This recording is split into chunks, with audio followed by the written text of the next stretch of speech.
And welcome everyone. I see a lot of people here today, which is awesome. I can see people from the UK, Belgium, and a bunch of other places. I'm assuming uh, a bunch of people from the US as well. Taiwan. Oh, that's cheating. That's Omer, our guy. And I'm here in Boston in this lovely afternoon. And I'm here to talk to you guys about creating dangers in City of Mist.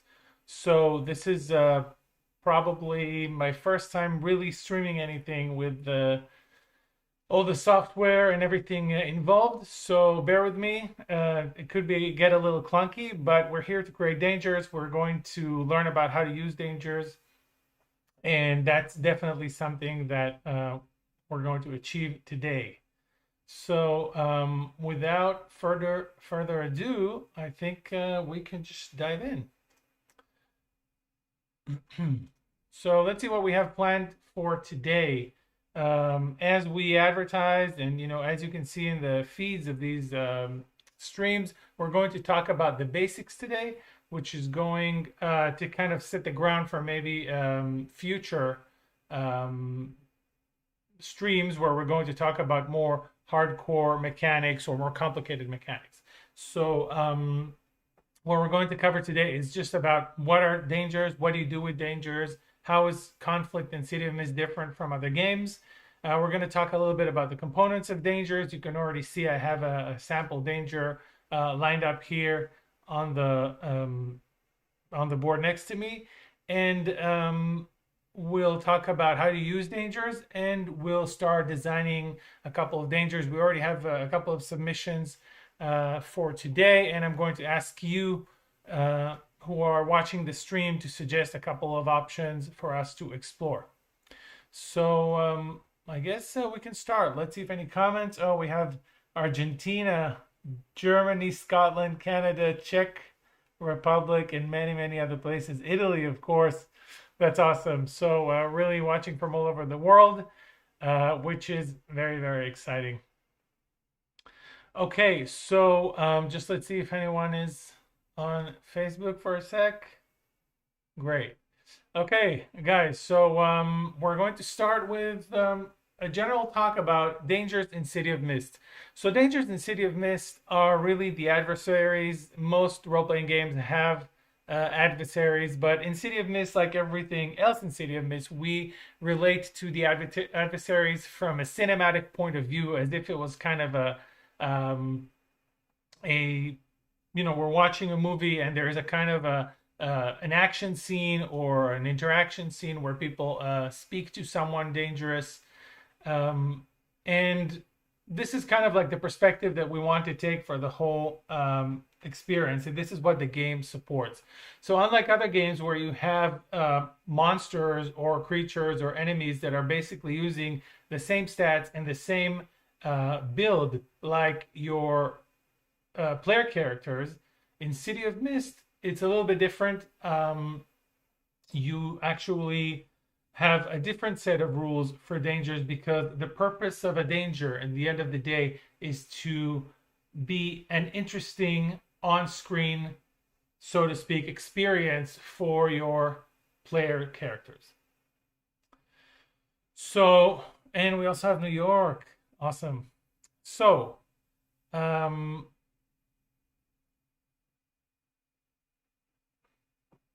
I see there's a kind of a tracking issue maybe.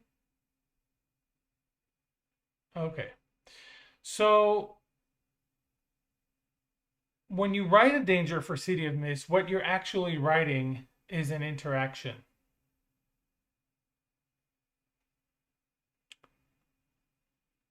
Can everybody still hear me? There was a little interruption on the feed.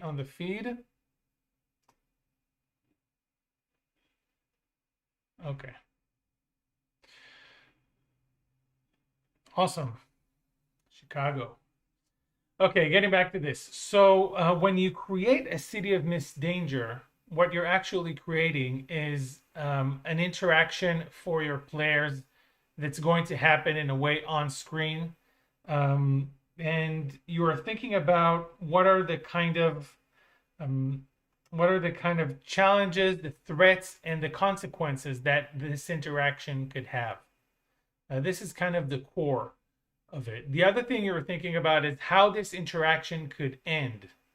And you're really designing a sort of a scene in a way, or an element in a scene. Um, and this is kind of the leading principle. Of course, in City of Mist, many of the dangers are rifts. So this involves some kind of mythos, some kind of legend, some kind of fairy tale that is living inside of a modern day person. And this mix between them is the same as, the from a setting perspective, it's the same as for player characters. So we can look at the underworld enforcer danger that I have here, just to really quickly go over what dangers are and what they're made of. So of course you have the title. You also have you have this star, which is the danger rating, which we include in all of our products. Dangers appearing in our products. And the next thing we see here are the danger spectrums. So, like I said before, one of the first thing you think about when you design a danger is how is the group expected? How is the crew expected to overcome this danger? What are the means and ways in which this danger can be overcome? So, of course, you don't have to list all of them, but it helps to have some of those things kind of ready to think about how difficult it is to overcome this danger by force, how difficult it is to talk your way out of this danger, and so on and so forth. So the first thing we can see on the danger profile is its spectrums. Spectrums are basically buckets for statuses that can only take that much or that many tiers of statuses. And when your player characters interact with this danger, they are going to give it statuses in order to overcome it. These statuses can be anything. They, just like in City of Mist as usual, these statuses can be statuses of harm, physical harm, subdual, like restraining. They could be statuses of magic. They could be statuses of feelings and emotions. We use that a lot in Knights of Paintown. So really, what can your danger take before it is overcome? That's the first question maybe that you kind of want to ask yourself when you're looking at a danger. And we can see that for the Underworld Enforcers, this is a purely combat, mostly combat danger that is coming to us from the All Seeing Eye Investigation starter set, or the upcoming starter box. And the Underworld Enforcer is really just a thug, a brute that can fight for their little mafia, but they have some kind of rift activity going on, some kind of legendary power. They are Olympians. So we can look at that in a moment later. But going back to the spectrums, it has two spectrums: hurt or subdue, which can take up to 3 tiers, and threaten, which can take up to 4 tiers.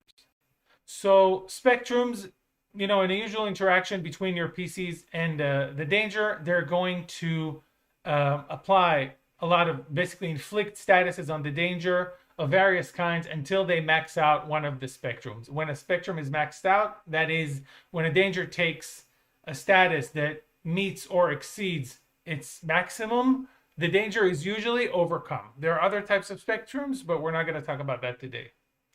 So, like I said, Underworld Enforcer, the two typical ways that you can overcome this danger is by basically hurting that person, or subduing them, restraining them in some way, and that will only require 3 tiers of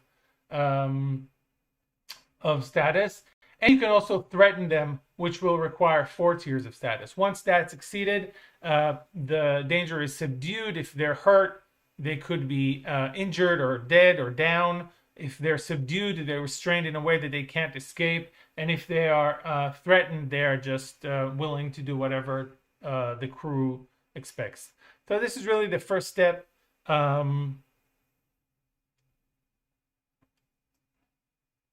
This is really the first step of the video of the. Sorry, I got distracted here with some new stuff. Can everybody still hear me?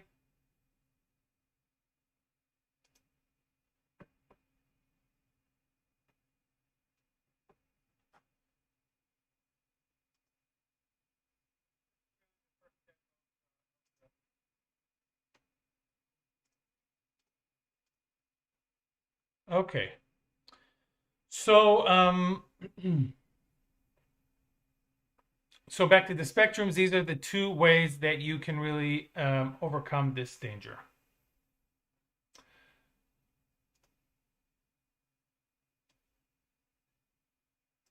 Now, spectrums by definition, when you add a spectrum to a danger, you are when you create a danger with a spectrum, you are saying this thing is not going to end fast. What do I mean by that? You can introduce a lot of challenges to your characters, your player characters in City of Mist by simply saying they are there. Okay, there's a guard at the door. You need to pass that guard.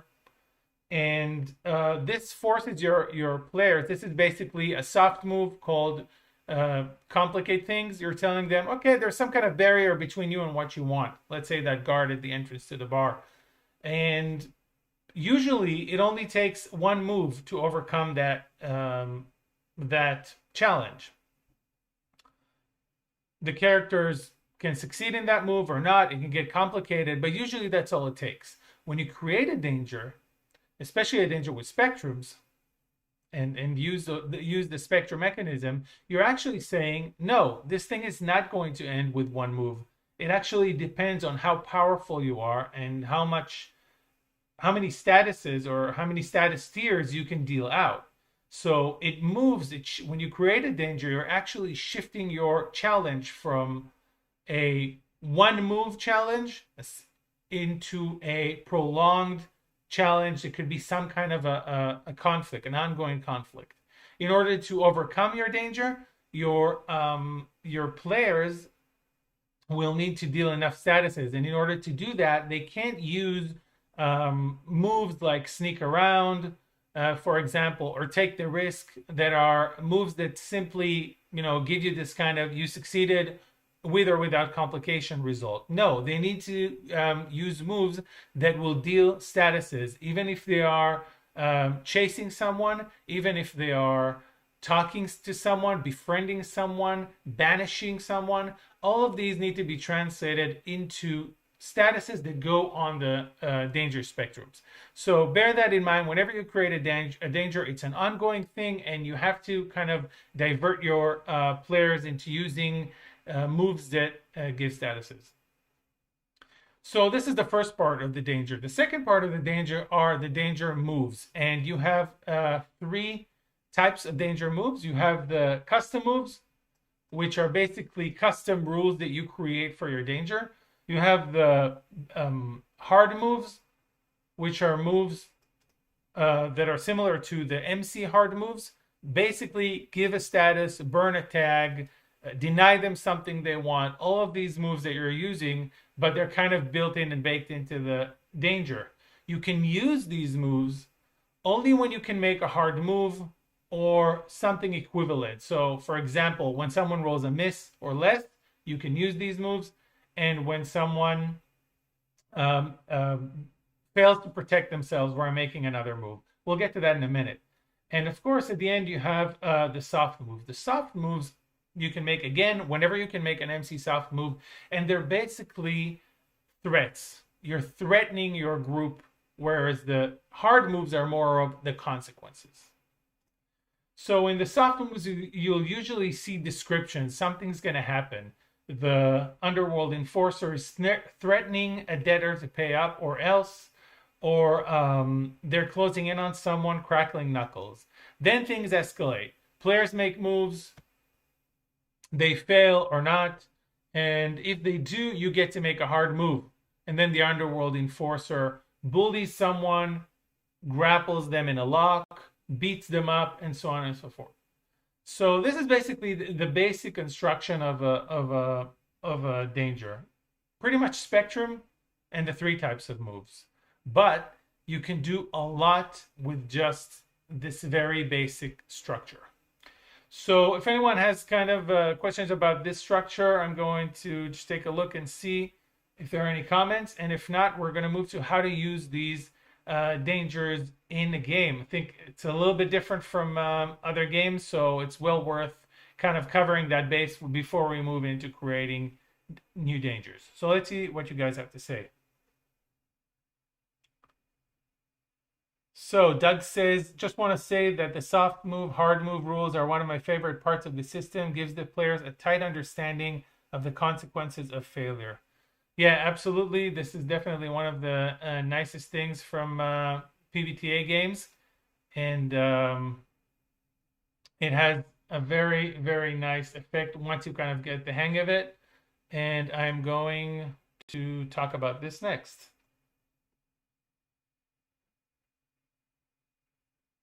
Okay, so the next point that we kind of have to set as a foundation for danger creation is how to use these in combat or in some kind of conflict, in a scene, basically. So dangers, like I said before, are kind of a trap mechanism. So when you include a danger in a scene, the danger can't really, it doesn't have a turn as such like in other games. There is no initiative order, and the danger doesn't get its own turn. Basically, there are 3 tiers of actions that you can take depending on what's going on and which step of the kind of scene cycle, the order of actions in a scene you're in. So the most obvious thing that we've already discussed is when you can use hard moves. Hard moves happen mostly when player characters or players roll 6 or less. This is mostly when you will get a hard move. So these actually giving someone a status using a hard move requires the character to roll a miss. There is an exception to this. When characters roll hit with all you've got, make the move hit with all you've got, or make the move go toe to toe, they're actively engaging in a conflict, actively putting themselves at risk. And unless they specifically choose one of the options that tells you that they've protected themselves, you can use the hard moves against them. So whenever a character makes that move and does not choose to protect herself, you can land one of those hard moves as a consequence. It's basically saying, I know I got in there, I'm going to get the consequences, I'm going to choose the consequences instead of protecting myself. This is in case that they actually succeed and score a hit. Of course, if they score a miss, you can always use a hard move. So if we're looking at this particular danger, Underworld Enforcer, it actually can't hurt anyone until they roll a miss or until they attack them and fail to protect themselves. This, of course, there are there's a different mechanism behind this, but let's just focus right now on the hard moves. All of these statuses that this danger can inflict: threaten 2, restrained 3, beat up, broken arm 3, gunshot wound 3. All of these statuses will happen when one of your players rolls a miss, or when they engage with the Underworld Enforcer and they fail to protect themselves.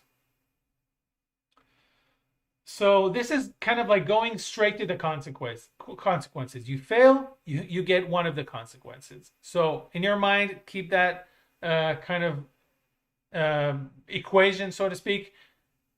Hard moves are consequences. Soft moves are like loading your guns. They're loading your gun. They're a threat, or pointing a gun at someone.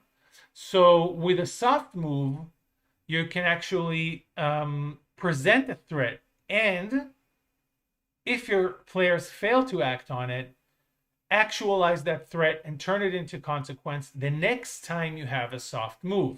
So this is called hit them after a fair warning. You first present a threat in your first soft move, and then you make good on that threat on your next soft move. So soft moves are basically happen between the player's turn. So every time a player makes a move, you get to make a soft move after that or before that. It doesn't matter. Or before the next player's move. So when the players aren't making moves, you can make soft moves.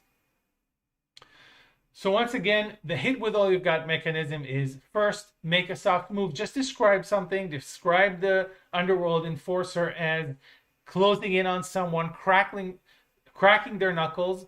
And then if the characters do nothing about this, most likely the characters will choose to do something about it. But if they do nothing about it, on the next soft move, you don't have to wait for a miss. You don't have to wait for someone to attack and not protect themselves. On the next soft move, you hit them after a fair warning and basically upgrade your threat to a consequence.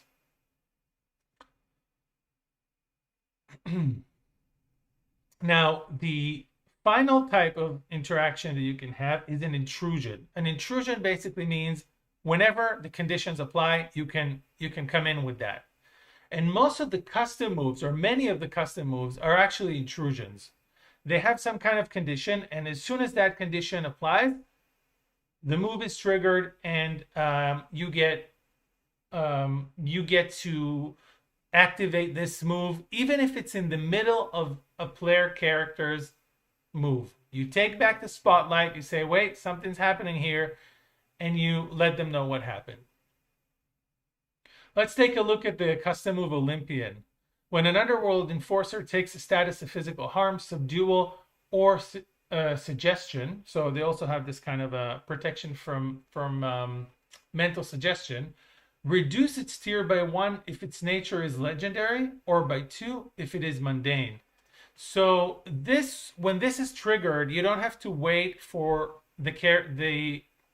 a soft move or a hard move to do this.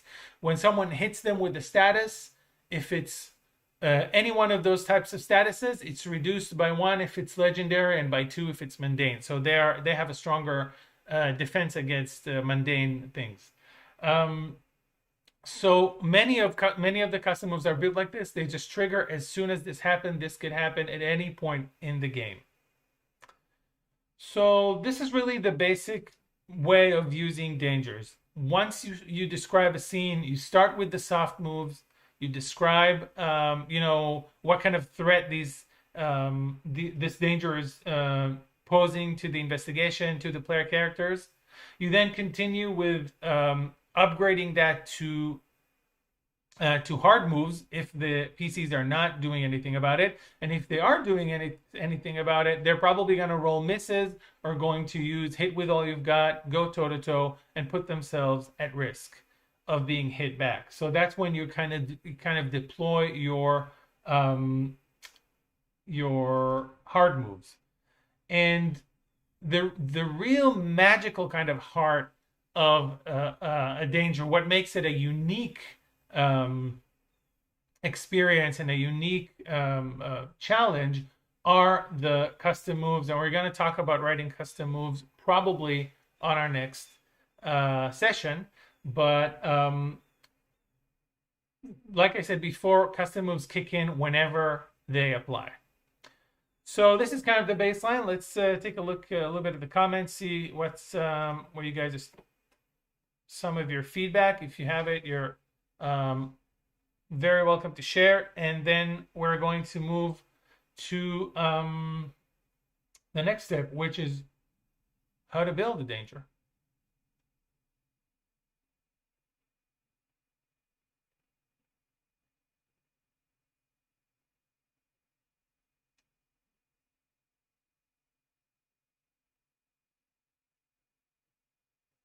Okay, so Doug Shakes asked, I do wonder how you'd communicate Olympian in narrative when it doesn't seem like something you can see, especially if they're resisting your threats. So there's a couple of ways you can do that specifically. That's a very important point, how do you translate all these things into the story? It's really important when you deploy one of the moves or when you use one of the moves to actually let the players know what is going on and what their characters are seeing.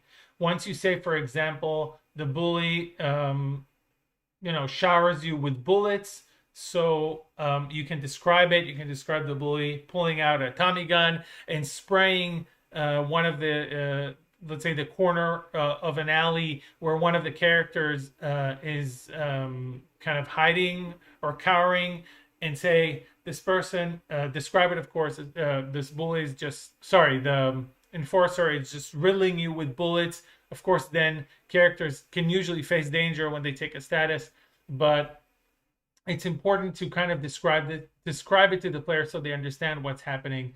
Olympian is actually, with these specific characters in this specific setting, it's kind of subdued and understated on purpose because it's the first special rift influence characters that you meet in this adventure.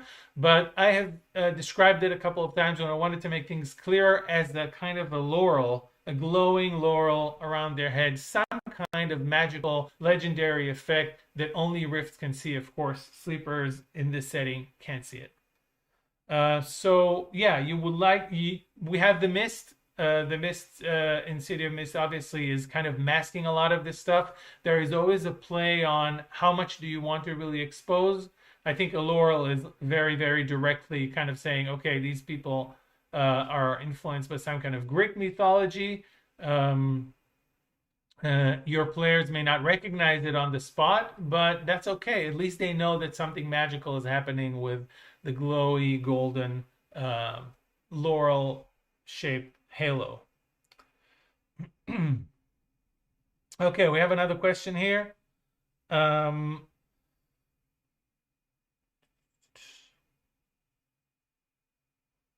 Let's see, what do we have on Facebook? Apparently, my players don't seem to miss very frequently. How do you handle encounters where the dangers do not get many hard moves? So this is from Alec Berger. Great question, Alec. So how do you handle encounters where the dangers do not get many hard moves? I do a couple of things. First of all, you really crank up the threats and consequences, or the soft move, hard move mechanics. You deliver a lot of threats during your every soft move, sometimes multiple against each character. That's one thing. And then as soon as you get the next soft move, unless the characters actually engage and block that threat, then you have kind of a free hard move that you can use. A lot of the time it's good to create even multiple threats during the battlefield where it would be too hard for the characters to cover all of them, and then at least one of those threats is going to actualize and realize and become a hard move. That's one thing that you can do. The other thing that you need to do, and this is in the MC Toolkit in the section about balancing the challenge level. The other thing that you can do is give bigger statuses. So when you do get a status, when you do hit, when something does happen, it sticks and it counts. In general, you should probably fine tune your challenge level by looking at how many tags your characters invoke, what's their power. I mean, if they don't miss at all, there is something a little skew in your tag economy or status economy, and this is something that is explained in the MC Toolkit, how to balance it back. And the final thing that you can do with very, very advanced dangers or very dangerous danger, you can actually add custom moves that allow your danger to attack whenever it's attacked. So whenever the players attack the danger, they automatically get one, at least one status. So these are really the tools. The last one is called Active Shield. It's a custom move. We're definitely going to talk about that next time. Let's see if there are any other questions, and then we'll move to building a danger.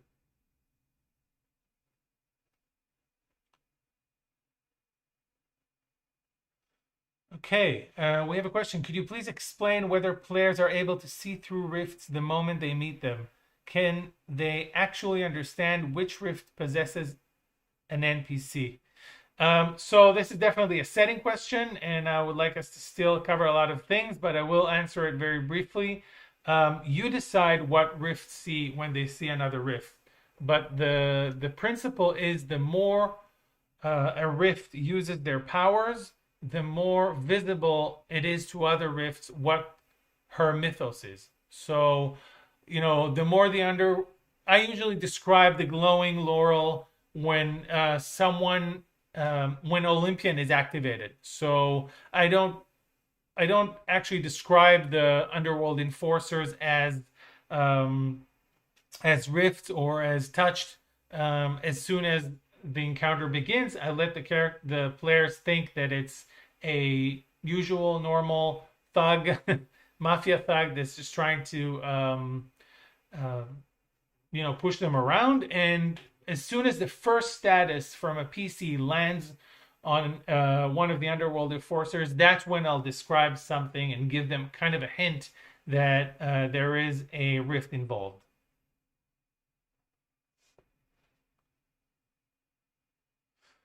So Lionel asks, what happens when a danger fights many characters? Can he respond all the misses against him? Absolutely. So a miss is a narrative event. It is not something it's not a simulation of reality. It's not like it just means the shot missed.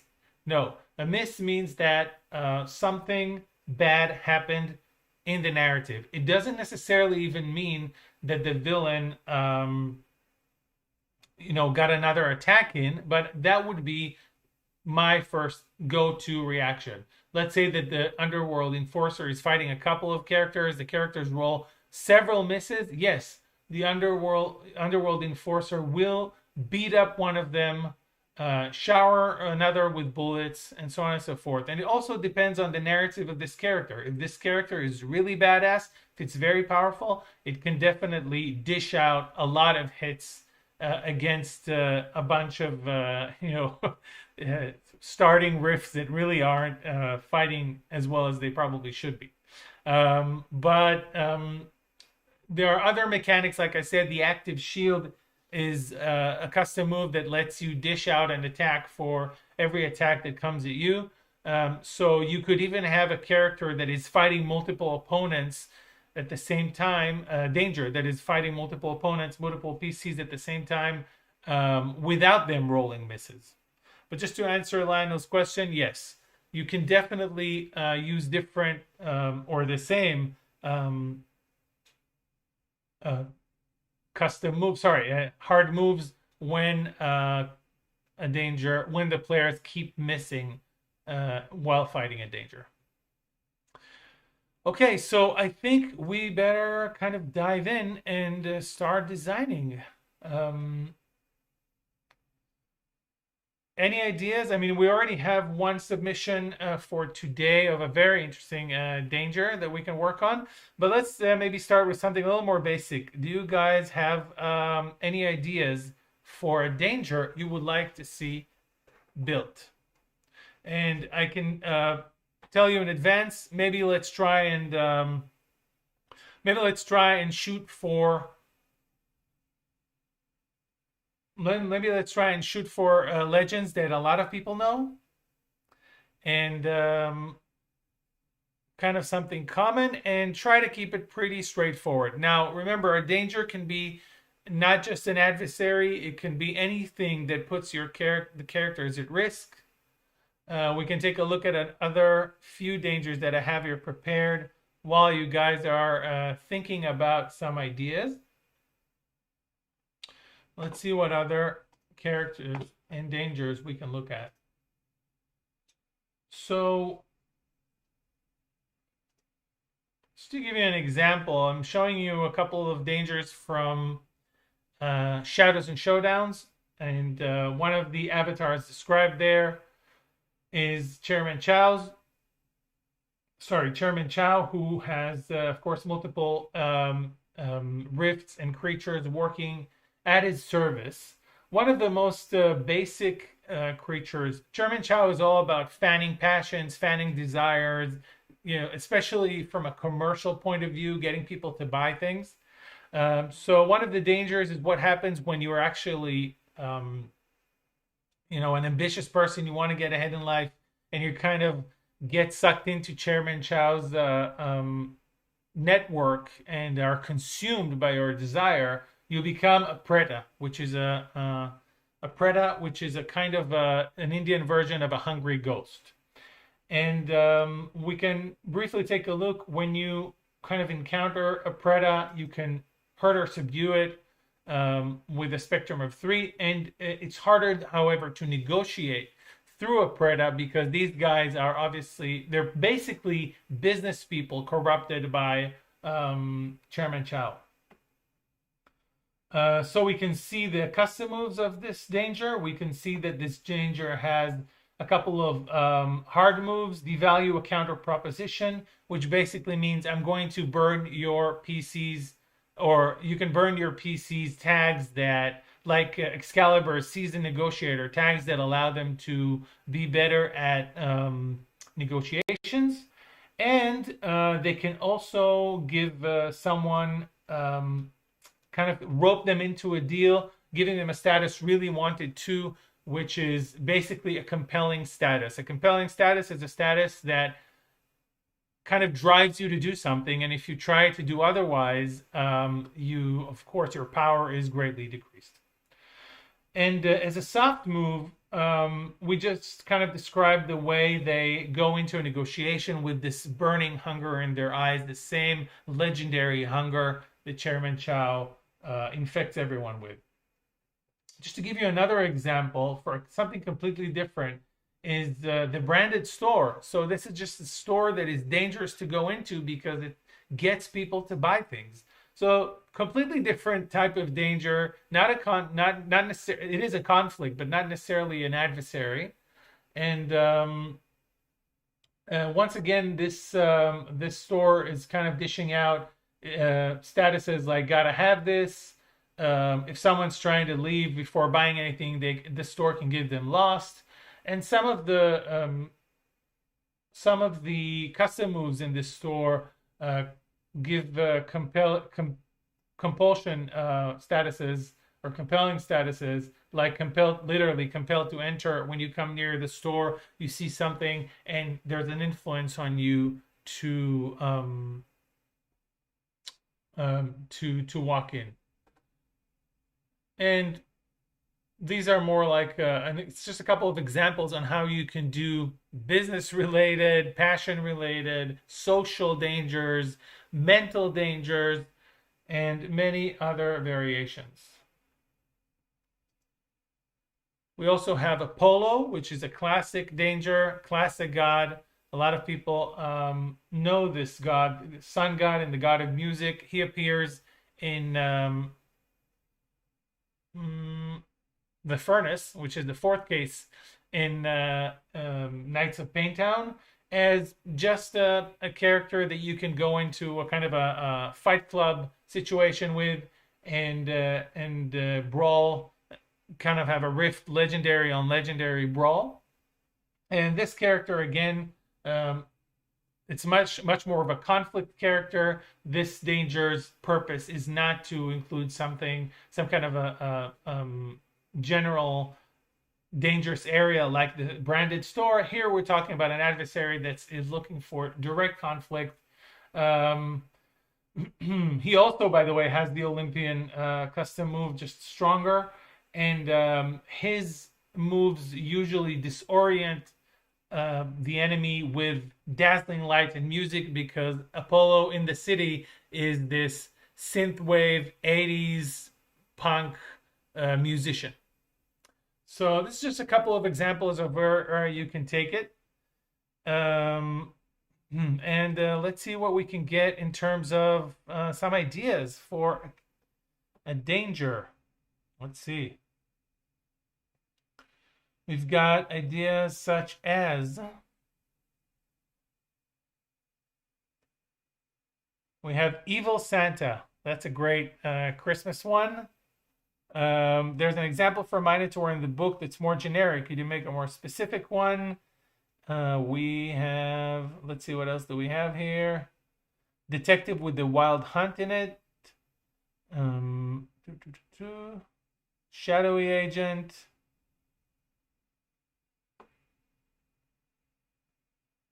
Velociraptors from Jurassic Park. That's awesome. Um,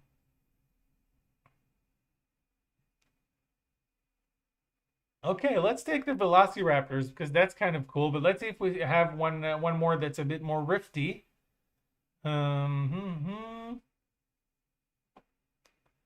Okay, you guys are having a lot of ideas that are not so common, so I'm going to just go to the more common ones so that everyone kind of can relate to what we're doing here.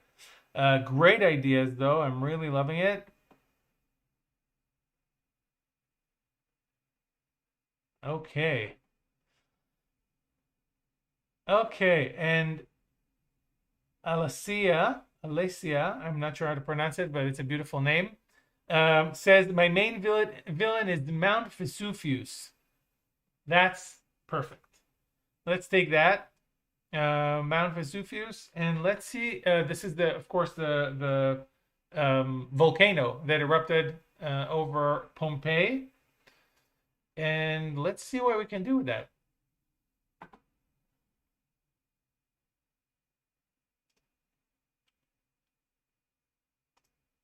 Okay, so we have. We're just gonna write things down here. I'm gonna paste this Mount Vesuvius here. Any ideas for this guy's name? Let's say that he is a. What have you guys? Any ideas who this person is? What is his mundane, everyday persona? Who is he? Maybe you can tell us um, what it is, Alessia, and we're gonna dive right in. Massive property damage. Jeff Dean says absolutely. So this one can really blast through property,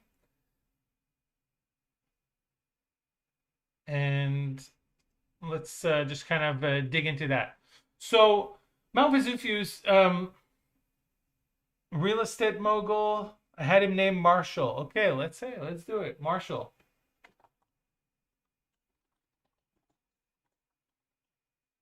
So I don't know if you know this, but I really love volcano characters. I have like 3 different volcano characters across the City of Mist books, and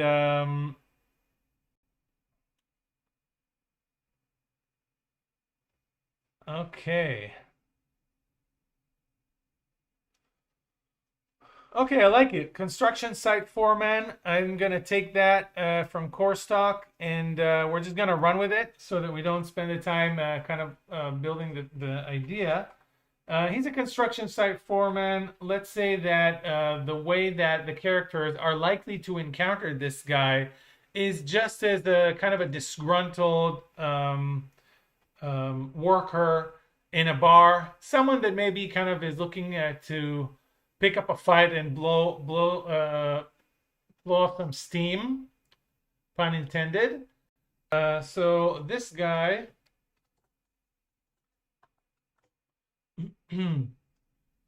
So the first question is, obviously I can't seem to tweak this text, but the first question is really, what does Marshall, who's a construction site foreman imbued with the story of Mount Vesuvius, what does he, what is going to be necessary to bring this guy down? So we're going to let's describe him as a touched rift. So he only has some powers, touched or borderliners. We're not going to take him to the legendary or avatar level where he could, pretty much burn the city. I love the heavy smoker touch. That's a really nice soft move that you can put. Just kind of drink, smoke, and look like he's looking for a fight. Basically, this guy is we're making him this kind of a troublemaker in the bar. He's prone to erupt, obviously.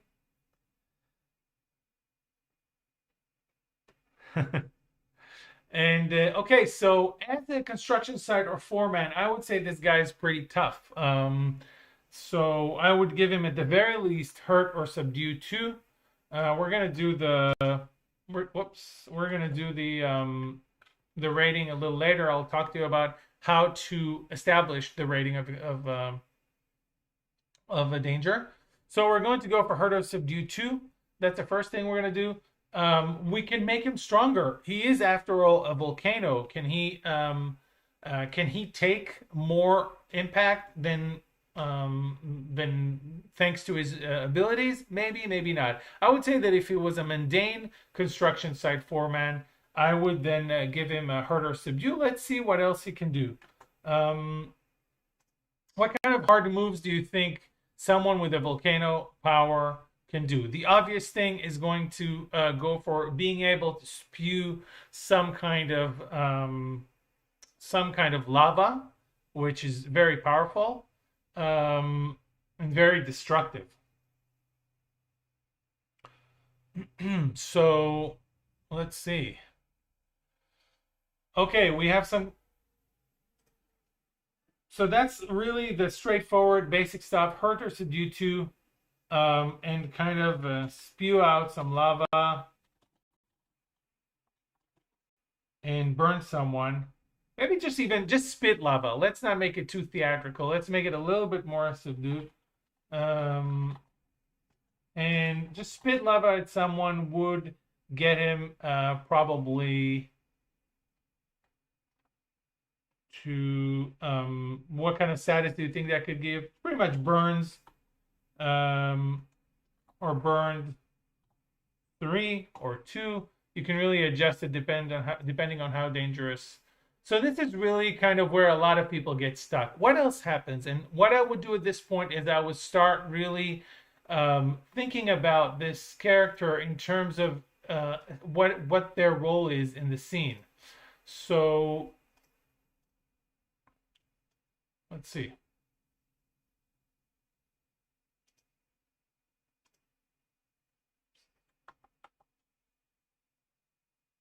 Wrong button. Here we go. So looking at Marshall, he's sitting at the bar. What do I want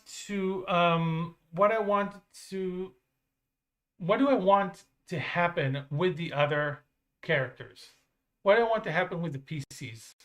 I'm thinking that Marshall is a kind of, I want to combine that Mount Vesuvius with someone. We're taking him a little bit more to a bar drunk than a construction site foreman, but let's kind of run with it.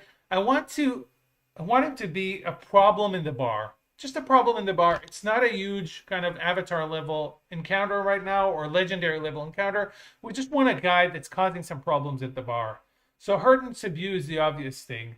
Of course, the other way that, as a lot of people have commented here, the other way that this character can be overcome is by basically calming him down, getting him to calm down. But it's not going to be that easy. Getting him to calm down is going to be much more difficult. And in fact, this guy is so full of rage that we can also give him a kind of a defense, a hard move that gets him to basically cancel whatever progress your PCs have made on the calm down. In other words, he gets upset all over again. So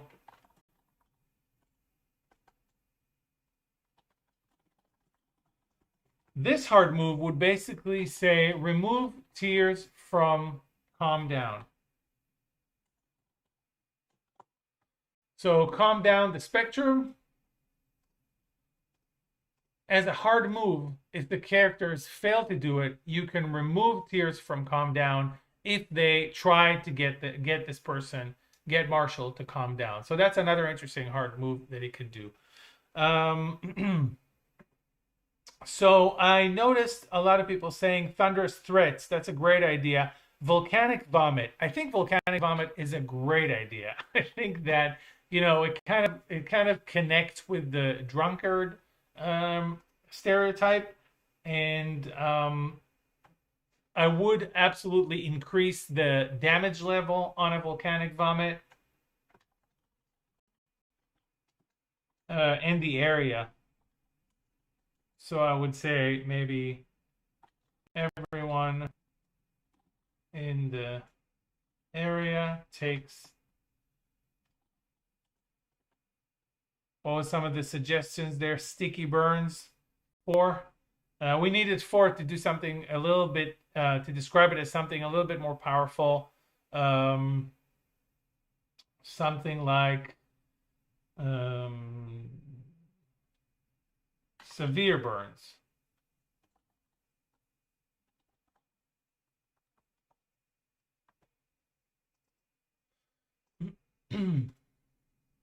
So, yes.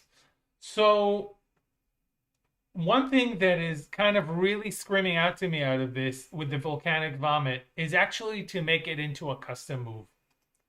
And ideally, I would actually use another spectrum, a countdown spectrum, which we'll talk about next time.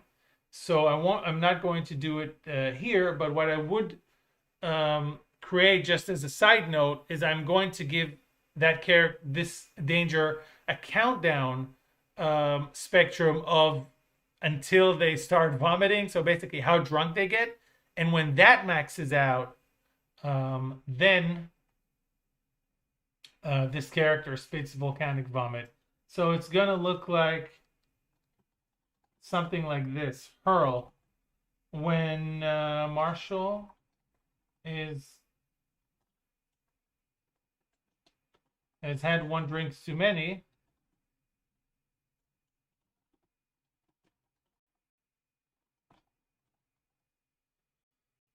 he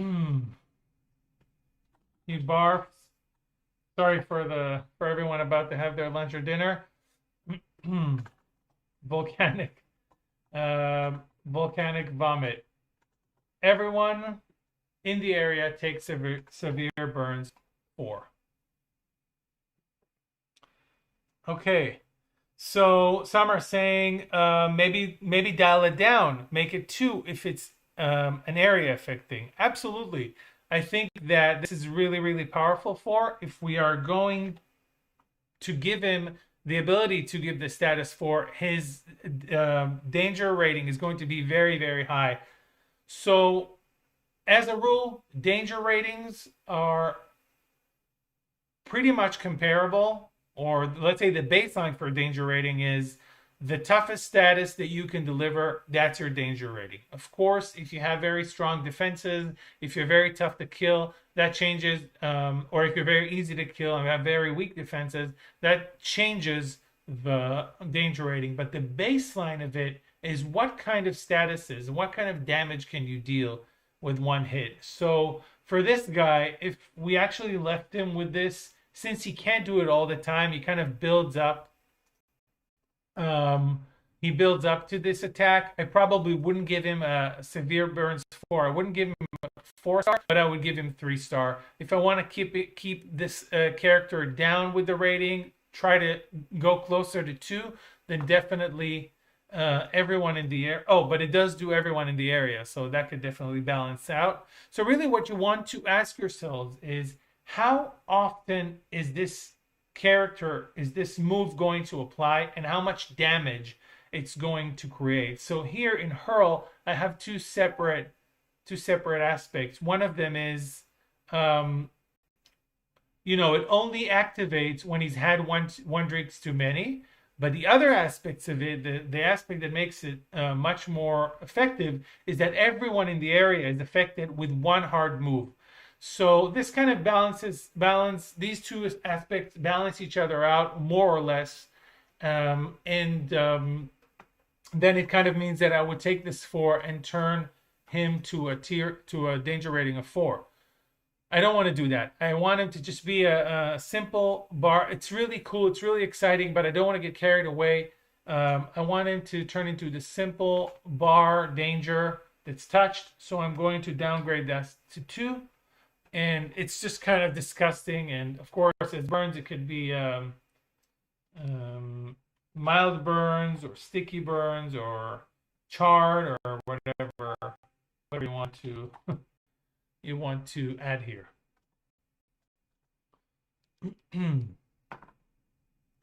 Okay, so I would add a broken bottle attack for some mundane damage. Absolutely. We can build that in. Break a bottle and cut someone with it.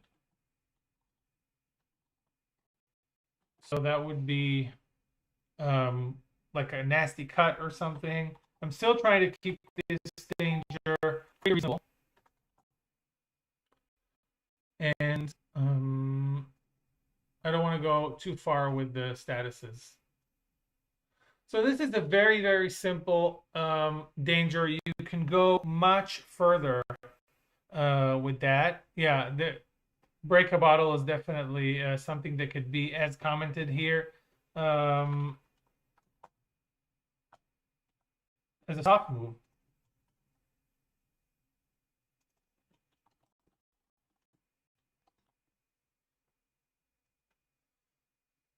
Yes, core stock, absolutely. And who's giving this suggestion? So this is exactly it. You have a threat and you have a consequence. He breaks the bottle. Next thing you know, he cuts someone with a broken bottle.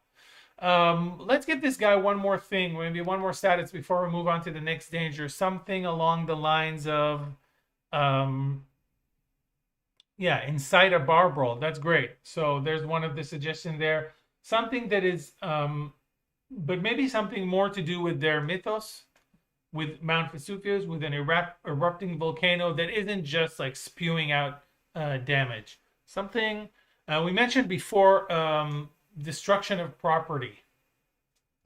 So maybe the damage that maybe this danger isn't just a danger to the PCs in the bar, it's a danger to the bar itself, and maybe the PCs would like to prevent that somehow. So you could add something like property damage. Whenever Marshall inflicts a status on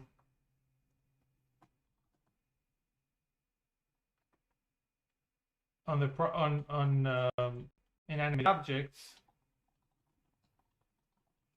increase its steer. Increase its steer by 1. So the way it's written now, it's any kind of damage. This means that he could also do more damage when he's using, throwing around chairs. Or this guy is just destruction manifest, and he doesn't have to necessarily use his lava to do it.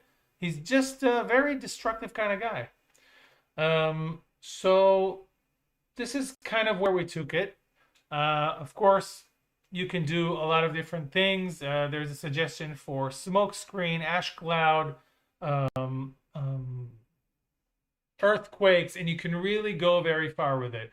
I will give a suggestion to kind of try to keep your low tier dangers more earthbound. It's really cool to put all the powers, pour a lot of powers into this character, but then it could actually make it too powerful from a challenge point of view, and it could also make it too powerful from a narrative point of view. The character, he's just a guy in a bar who is as destructive as Mount Vesuvius and can sometimes spit lava. Maybe if you want to portray him as a borderliner, you could ramp it up, add more powers, add more abilities, and make him maybe hold his own against the whole crew for a couple of moves, a couple of actions. The options are there. So Redwood Paul says Maybe the PCs need to rescue him from a scout who sees that he can be used as an enforcer, maybe against his will. Don't pay up, bar gets destroyed. Yeah, definitely sounds like a great thread. You could take this character and turn him into a demolition man, quite literally. Okay. So I have another question for Thomas. How to proceed if I want to reward players for some great idea or move with the danger as an ally or friend? Okay, this is a great question. So, what happens when this character basically becomes their ally? Maybe they save him, maybe they transform him. So, first of all, of course, calm down could be one status. You could have a separate status for recruit. If you think that this character is, more likely to resist recruitment, or once they calm down, it doesn't necessarily mean that they're friends with the characters. But I would add here some kind of challenge to turn him into one of the team. But that's kind of the process of how to turn this danger into an ally.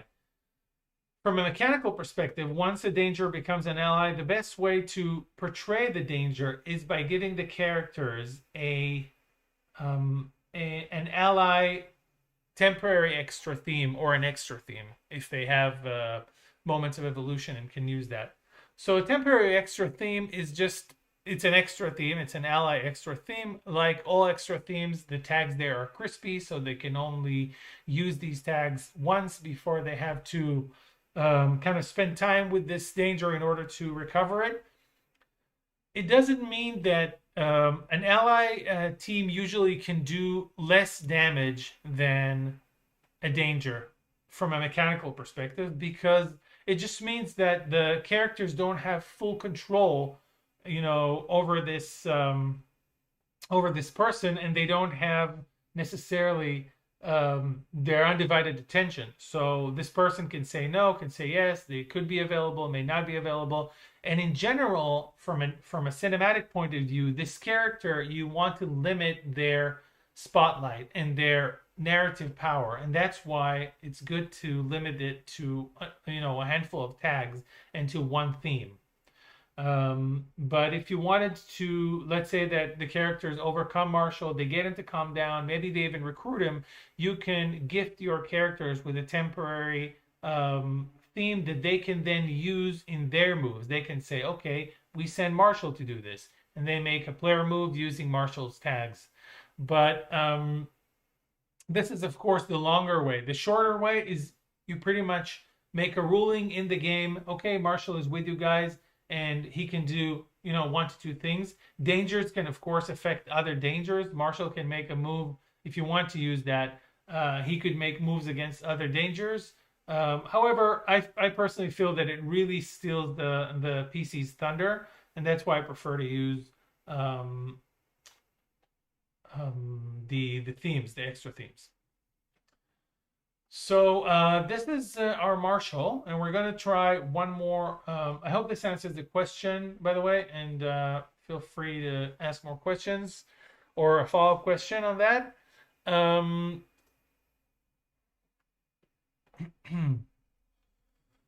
Okay, so let's see some of the other ideas before we move to our second and last danger that we're going to do today.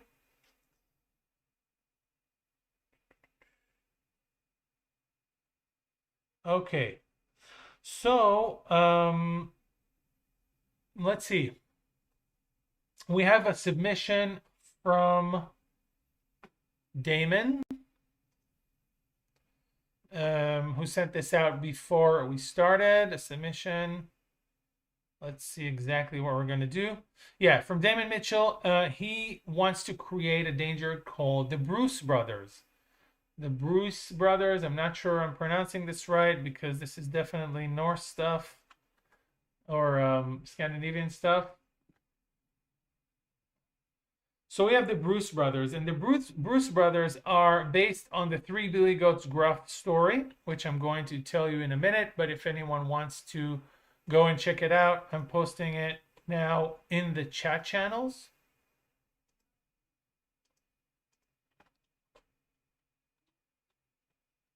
So Damon is creating this world, the city, this version of the city, and inside it an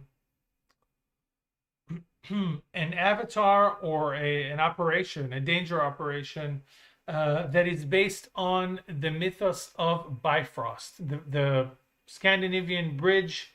Sorry, the Norse mythology bridge that connects the worlds, that connects the Asgard and all the stuff you know for Marvel and from your readings of Norse mythology.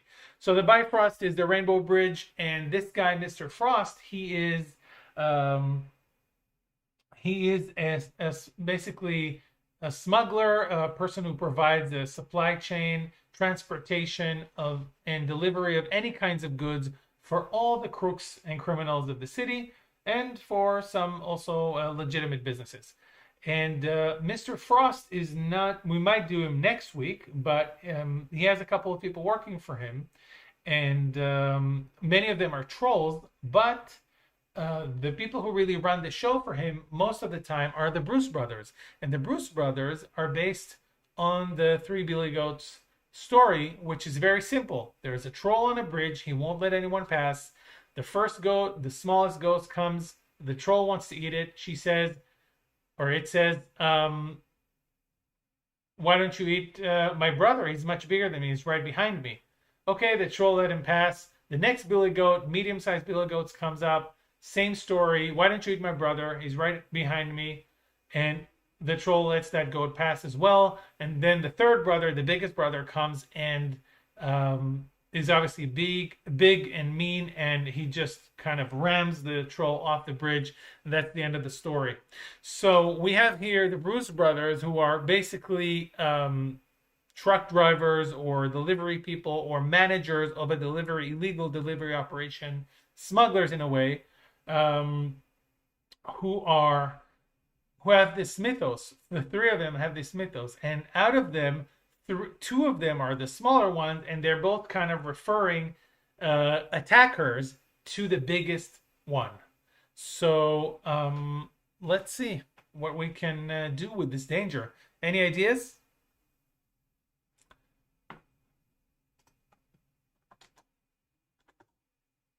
So first things first, we're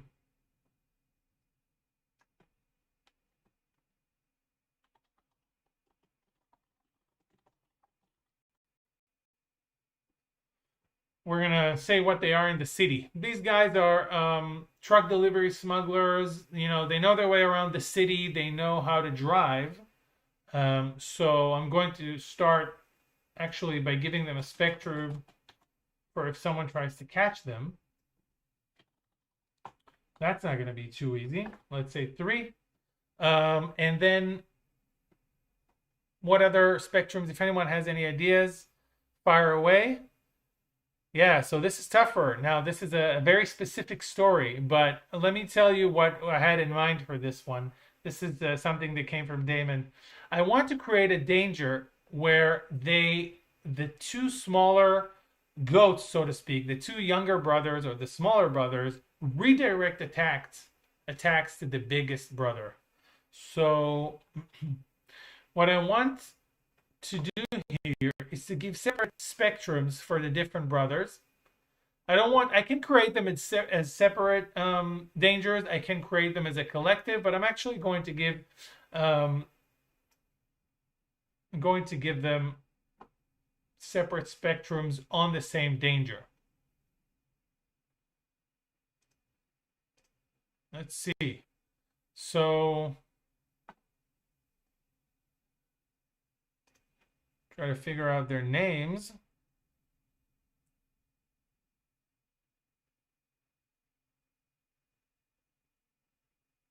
Okay. So we have William, who's the biggest guy. We have Bode, not sure how to pronounce it. And we have Capra, who's the smallest one. So these are characters that Damon is creating. And so what we want to do is hurt or subdue Bode, hurt or subdue Capra, and hurt or subdue William. Now, the first two guys, they're not supposed to be too tough. Might give them something like, kind of like 2 for Capra, 3 for Bode, but William is supposed to be the one kind of getting all the damage, right? So I'm taking the story and I'm breaking it up. In the story, the younger, smaller goats kind of refer the damage over to the big one, but the big one can handle it. So for William, we're going to do something like 5. Again, these guys aren't too dangerous. They're still kind of mid-tier. I don't want to make them impossible.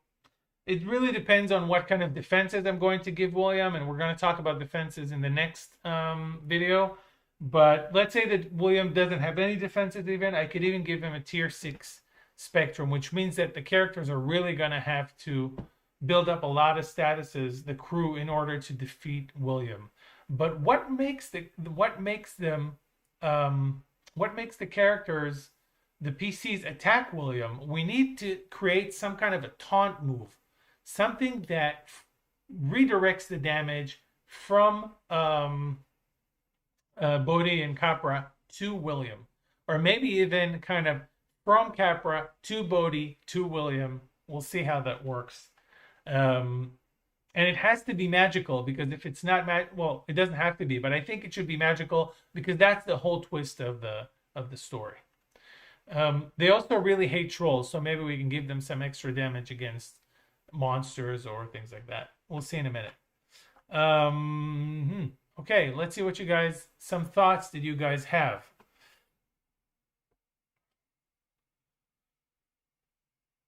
Definitely need bowler hats and sunglasses. Absolutely. I love that description. 2 of the brothers have to be super charismatic, says Corstock. Yeah, that's definitely what I'm thinking, but I'm thinking even more than charismatic. They're going to have a almost uncanny way of redirecting this damage and forcing people to attack someone else. So, and in the story, it's kind of a taunt, right? It's like, wow, you think you're strong? You think you're really strong? Why did you attack my brother? He's much better. Or do you really want to eat? Are you hungry? Look for the bigger fish. He's the one in control. So it's a kind of a taunt or redirect. So we can do something like taunt or redirect. And this is limited to Capra and Bode. Taunt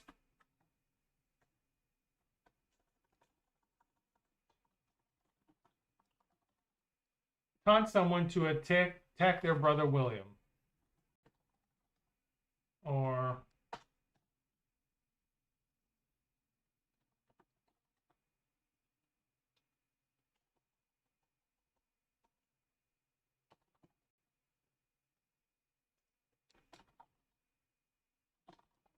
so we have taunt someone to leave them alone and take on their brother William. And this could be a compulsion, again, a compelling status, something that the younger brothers can give anyone that's trying to attack them. Okay, so the status is going to be, what do you guys think? Move on. Yes, Corstock. The taunt delivers a compelling status, and basically anyone hit by that then would have a minus, a certain penalty if they try to their power, if they try to attack one of the younger brothers or the smaller brothers. So something like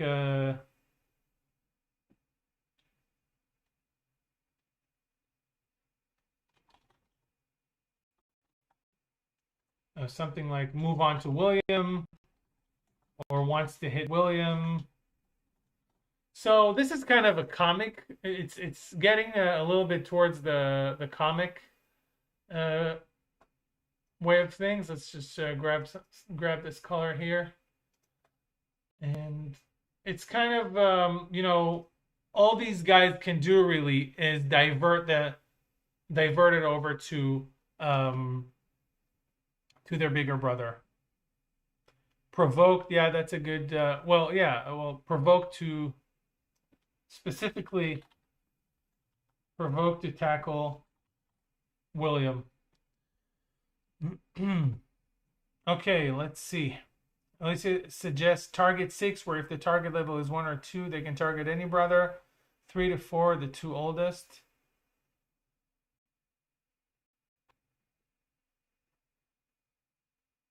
Yeah, exactly. So what would happen here, as we see in the comments, if this tier reaches tier 5, basically the person has no option but to target William. As long as it's tiers 1 to 4, they can try to target someone else or do someone else.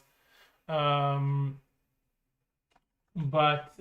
they will incur some kind of penalty.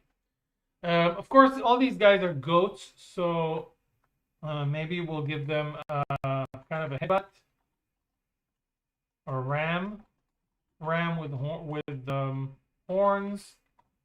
What kind of damage? What kind of status is that gonna do? I love that from Omar. Pick on someone your own size.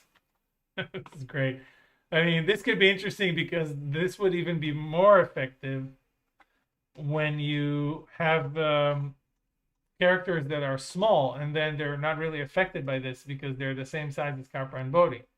Ram with horns could do something like knockback 2 or winded 2 plus 1 tier if it's William.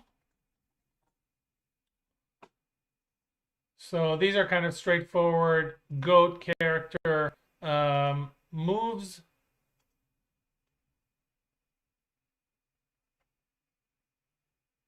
Broken rib, absolutely. That's another option that you can have. Well, broken rib is more on the 3, but yeah, you can get bruised or any of those.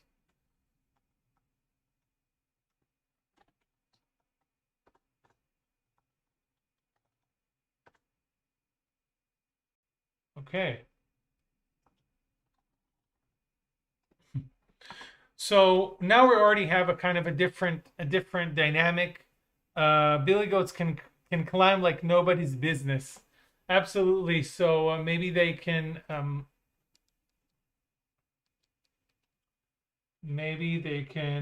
look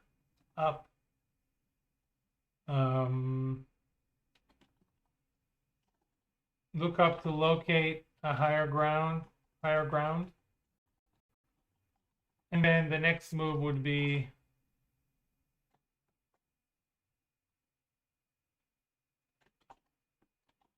skip up a building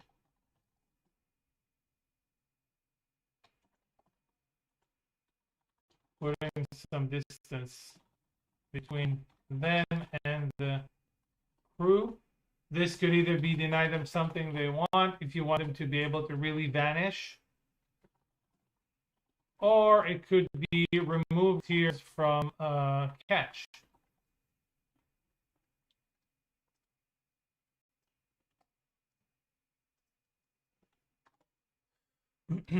Okay, so let's see. What other suggestions do we have? Yeah, that's a good one from Pavlov. Sorry, Pavlovian vampire. Totally different thing. Different Pavlov. So we get really nice soft move, lower head, ready to charge. Now, this is shaping up. We can create a lot of other things. We can kind of add, they can cause someone to get hungry. They can cause someone to knock them off a bridge, which they're very good at. And it's very important because the Bifrost guy, Mr. Frost, works a lot with bridges. So they can knock someone off a bridge, for example. That's a great in one hit.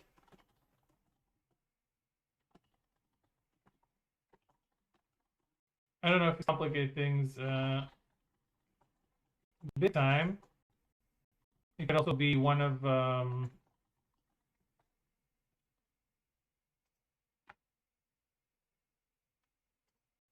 you could also give a status of stay off the bridge. Why is it important? I would do this because knowing that Mr. Frost, the Bifrost rift, works a lot with bridges. So this actually has a meaning in the narrative if the PCs can't get back on the bridge. So just an example. And of course, threaten, so on and so forth, and all these options. One of the things that it would be classic here as a custom move is what we mentioned before. The active shield. I would definitely give Capra and Bodhi a kind of an active shield taunt, saying that when Capra or Bodhi are attacked,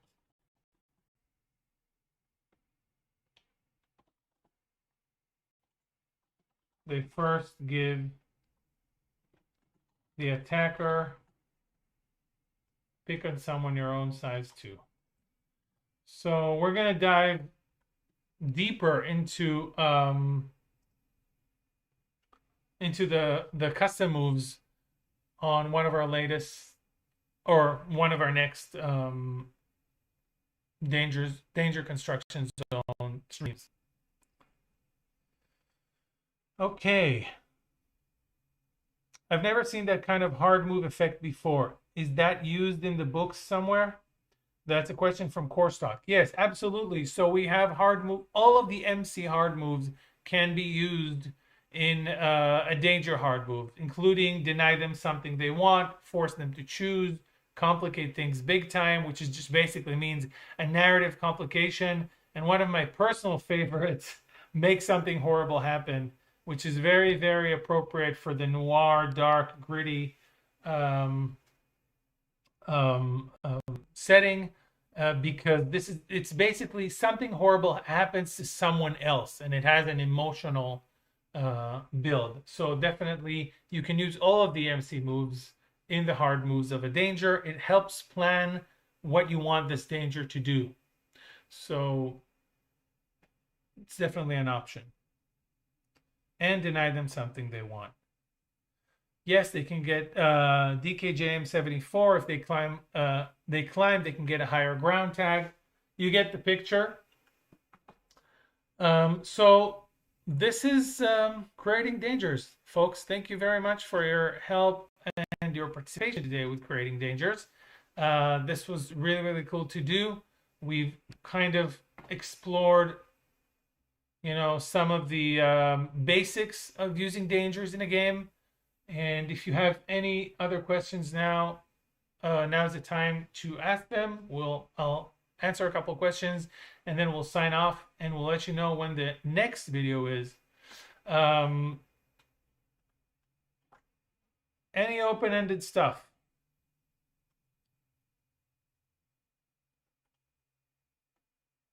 Any questions? Any takers?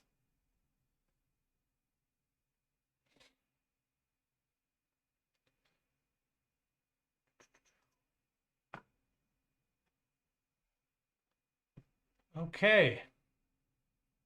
So I'm glad everyone has enjoyed the video. On our next video, I'm going to dive right into the custom moves, which allow you to create so many things, and that's really going to open up our variety of dangers that we can create. We kind of limited it to the basic things that you can do with dangers in this video, but on our next live stream I'm going to delve much deeper with custom moves and with countdown spectrums, which are similar to clocks or things that you may know from other systems, and really, really enrich the kind of actions. We're going to go over a bunch of custom move templates, or kind of like common custom moves that we use in our dangers, and you are welcome to submit some dangers that you want us to build.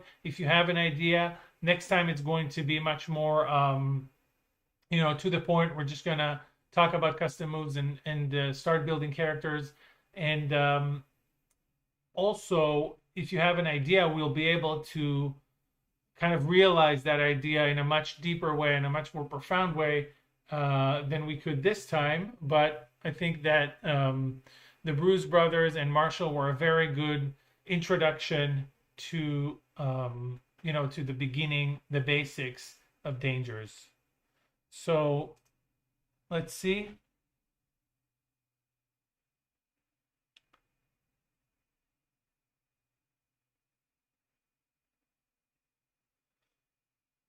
So, Alessia, you're asking about the first edition book doesn't have hard moves, soft moves called out. It does. I can actually include all the references of what we talked about today in the show notes, so you guys can find this information, everything we talked about today, on the MC Toolkit, in the MC Toolkit book, which also has a lot of information, obviously, about creating danger and a guided process. Everything we did today, the questions you need to ask yourself, that's also on inside the MC Toolkit. And you can also find a kind of like a shortened version of this in the All-Seeing Eye starter set or the starter box. And that's kind of a boiled down version of what you have in the MC Toolkit.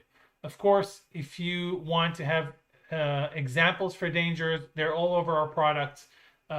Specifically Shadows and Showdowns, which is fully released in PDF, contains dozens, hundreds of dangers that you could look into, get ideas from, and obviously use in your games. And of course, all of our cases are rich in dangers and ideas for stuff to use. So thank you, everyone. Thank you for a great stream, and I will see you in the next video. Bye for now.